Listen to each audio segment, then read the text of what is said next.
preparing for a machine vision engineering interview. You've reached Candy Mentor, and this video is for you. We'll walk through 15 key questions you're likely to face. For each question, you'll see a sample answer, followed by the key points to cover. Subscribe, like, and share, and drop a topic request in the comments. Question 1. How would you design an end-to-end machine vision pipeline for an industrial inspection task? I would start by locking down the imaging setup: camera, lens, lighting, trigger, and part positioning. Then I would collect representative good and defective samples, define defect criteria, and build pre-processing for normalization, cropping, and noise reduction. For obvious geometric defects, classical vision may be enough. For visual variability, I would use deep learning. Finally, I would measure false accept and false reject rates, deploy with monitoring, and keep retraining from production edge cases. While answering, focus on image acquisition, lighting control, pre-processing, model or rule selection, validation, deployment constraints, latency, false rejects, and feedback loops for continuous improvement. Question 2. What is camera calibration, and why is it important in machine vision systems?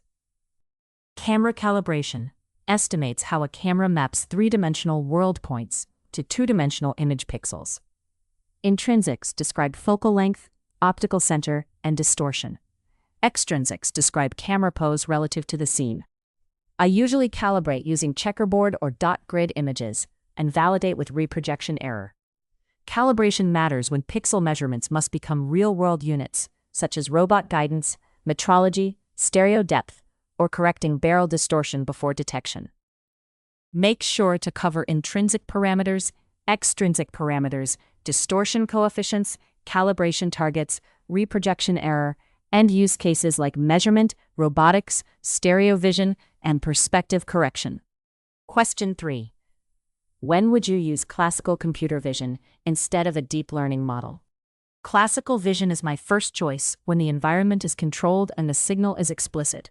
Edges, blobs, contours, color thresholds, fiducials, or geometric measurements.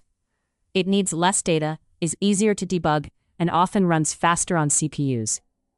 Deep learning is better when defects or objects vary visually and rules become brittle.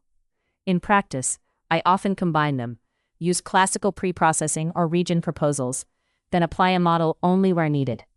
In your answer, talk about data availability, explainability, computational cost, controlled environments, geometric features, maintainability, development speed, and hybrid approaches combining rules with learned models. Question 4.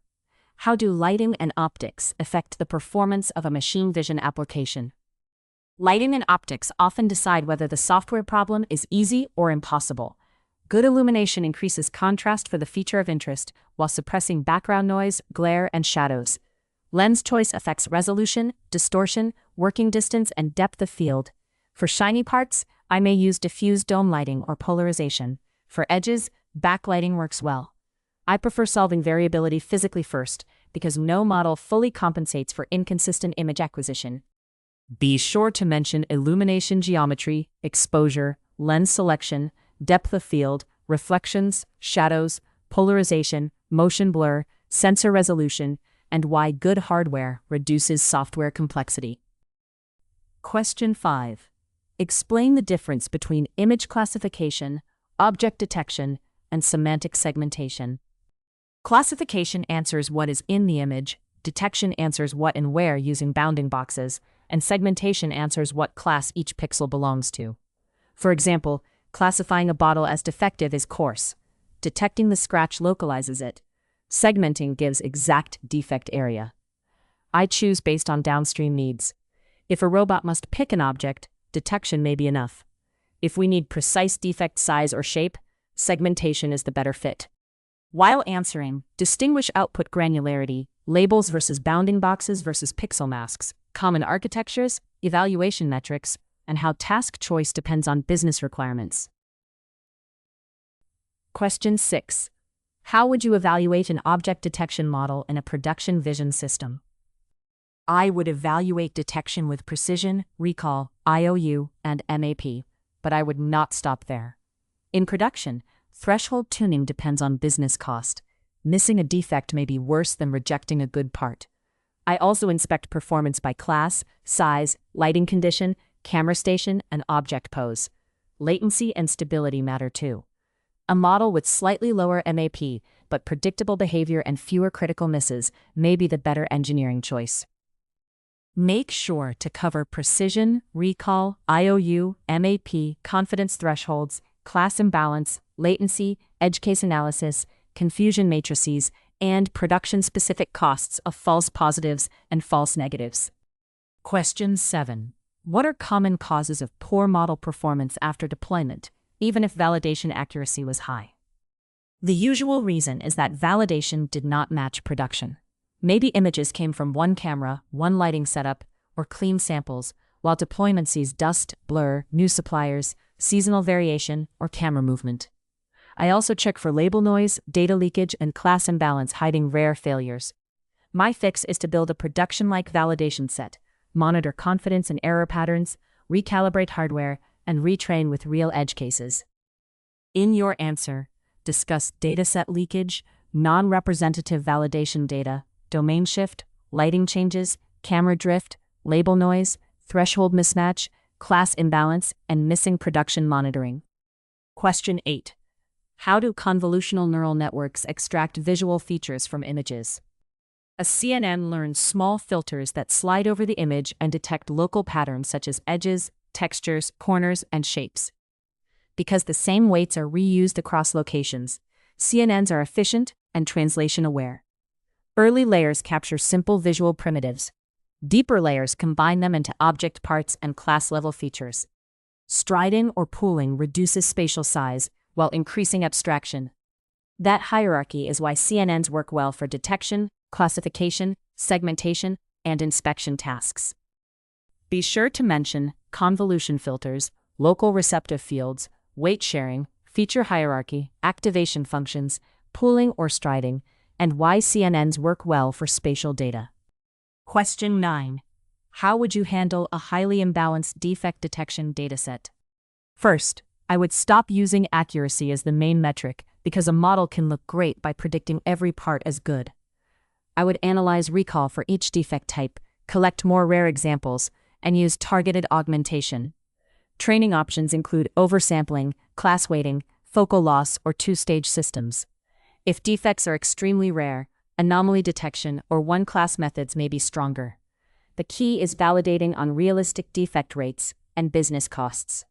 While answering, focus on collecting more rare defects, smart sampling, augmentation, class-weighted losses, focal loss, anomaly detection, metric selection, and avoiding misleading accuracy. Question 10. What image pre-processing steps do you commonly apply before feeding data into a vision model? Common pre-processing includes resizing to the model input shape, normalizing pixel values, converting color spaces, cropping regions of interest, and correcting lens distortion or perspective. For noisy industrial images, I may use filtering or contrast enhancement, but I avoid transformations that remove real defects. The most important rule is consistency. Whatever pre-processing is used during training must be exactly reproduced during inference. Otherwise, the model sees a different distribution and performance drops. Make sure to cover resizing, normalization, color space conversion, denoising, cropping, histogram equalization, geometric correction, augmentation, and why pre-processing must match training and inference. Question 11. How would you optimize a vision model for real-time inference on an edge device? I start with the latency target and hardware constraints, then profile the full pipeline, not just the neural network.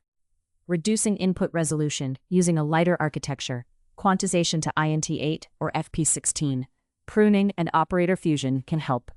On NVIDIA devices, I would consider TensorRT. On Intel hardware, OpenVINO is useful. I also optimize pre-processing, memory copies, and camera I/O. The best deployment model is the fastest one that still meets required recall. In your answer, talk about latency budgets, model architecture, quantization, pruning, batching trade-offs, TensorRT or OpenVINO, memory bandwidth, input resolution, and hardware profiling. Question 12.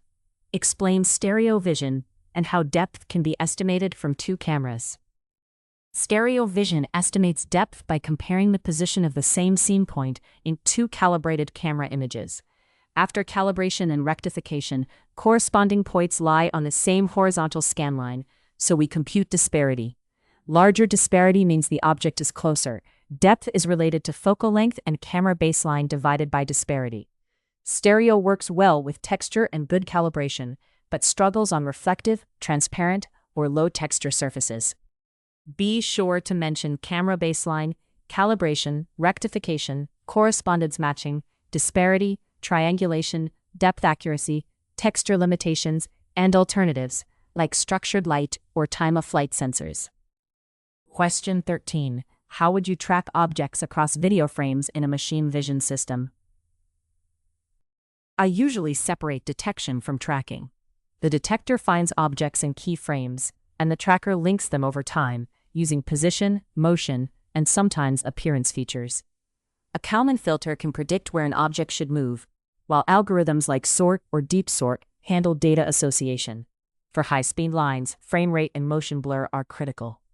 I evaluate not only detection accuracy, but ID switches, lost tracks, and recovery after occlusion. While answering, cover detection versus tracking, motion models, Kalman filters, optical flow, appearance embeddings, data association, occlusion handling, frame rate, and metrics like ID switches. Question 14. How do you approach anomaly detection when you have many normal images but very few defect examples? When defect examples are scarce, I model normality instead of every possible defect. Options include autoencoders, one-class classifiers, or feature embedding methods that flag patches far from the normal distribution. I would train on clean normal images, reserve some normal data for threshold tuning, and use any known defects only for sanity checks. The challenge is false alarms, so I usually pair anomaly scores with human review and continuously collect confirmed defect samples. Make sure to discuss one-class learning, autoencoders, feature embedding distance, patch-based methods, reconstruction errors, synthetic defects, thresholding, validation challenges, and human review workflows.